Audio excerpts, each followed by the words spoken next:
Hello there guys, welcome back to another epic inexorable maths video. In this one we're looking at the fact that the sum of normal random variables is still normal. And we're going to show this even if those normal random variables don't have the same mean and don't have the same variance. And we're going to show it using moment generating functions. So in the last video, because it's kind of a sequel video to the last one, so link in the description if you've not seen that. In the last video we derived this. Okay, so this is an extra thing. This is just the moment generating function for a normal random variable. But this middle bit here that's labeled new, this is what we derived. The moment generating function of a sum, as long as the random variables are independent, the moment generating function of a sum is actually the product of the individual moment generating functions. And if they're IID, which means independent and identically distributed, so in the case of normals, they would have to have the same mean and variance for that, which they don't.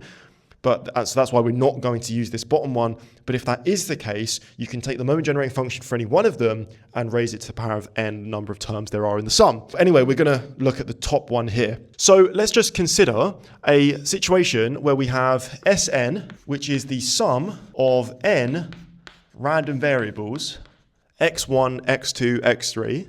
And this is where I'm saying that xi is going to be a normally distributed random variable. So it's going to follow a normal distribution and it's going to have a mean of, let's just call it mu I, and it's going to have a variance of, let's say, sigma squared I, okay? So they don't have to have the same variance and the same mean for each of these terms. We're just adding up any number of normally distributed random variables that do not necessarily have to have the same mean.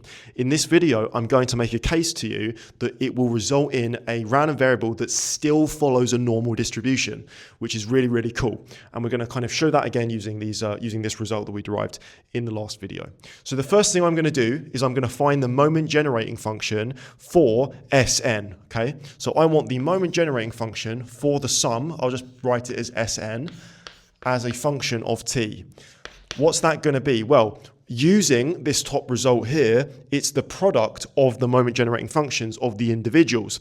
So it's the product from I equals 1 to n of the moment generating function. Now, what is the moment generating function? Well, it's just going to follow this rule here, okay? So the moment generating function for any one of them is just going to be e to the power of mu I times t plus a half times sigma squared I times t. Hopefully we agree that this is the case. This is just the moment generating function of any normal distribution, and I've already got a video deriving that.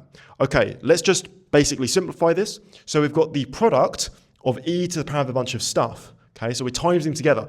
What would happen if we times them all together? All of the powers are going to add together. Okay, so what we can do is we can rewrite this as e to the power of the sum from I equals 1 to n of mu I t plus a half sigma squared I t. Now what we can do is break this down ever so slightly, and we're kind of basically done.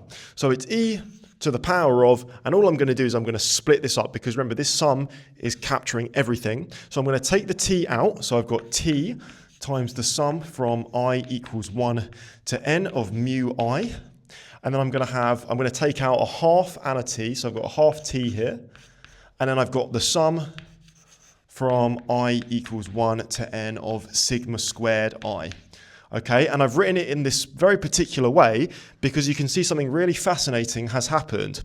What we have is that this resembles the moment generating function for a normal distributed random variable. Look at the moment generating function for a normal random variable. Mu t plus a half sigma squared t. Something t plus a half something t. Okay. We've got something times t, and then we've got the 1/2, we've still got the t, and we've got that other something. So what it means is we have the moment generating function is in the same form as the moment generating function for just one normal distributed random variable. Because the moment generating function for a random variable is unique, which means if we did have a normal distribution where this was the mean and this was the variance, it would make this moment generating function. Because of that, we are allowed to conclude that the sum is normal as well, okay? And we can say something even stronger than just the sum is normal. We know what mu is, and we know what the variance is as well. So we can see that the sum from I equals 1 to n of the xi's, that's a bunch of normal distributions, is also going to follow a normal distribution. And what's happened to the mean, right? Mu has become what? The sum of the mu's. So the new mean is the sum of the old means. Okay, and what's happened to the variance? Well, there's a 1/2, there's a t, and the variance, sigma squared, has become the sum of the variances. So we can replace the variance with the sum from I equals 1 to n of sigma squared I as well. Okay, so one thing that you have to be really careful of is this sum is the variance, okay? So the standard deviation would be the square root of the sum, okay? And that's not quite the same thing as keeping the standard deviation. It's not quite linear, but that's really, really interesting. So what we've proved in this video is that the sum of n normal distributions, regardless of what their mean is, regardless of what their standard deviation is or what their variance is, it's still normal. And this is the new mean, and this is the new variance. So I think that's really neat, and it's an application of using the moment generating function that's not just about finding moments, guys. The moment generating function is not just about finding moments. You can prove really cool things like this. So thank you for watching. Highly appreciate it, and I'll see you in the next one. Cheers. That's just another way to say that I'm the best math rapper in the game today. It might sound vain, but it's just how I feel. And baby, I'm just trying to keep it real. Keep it real. Keep it real.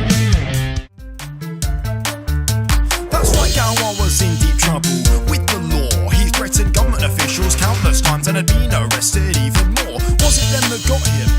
Was it someone else? Reality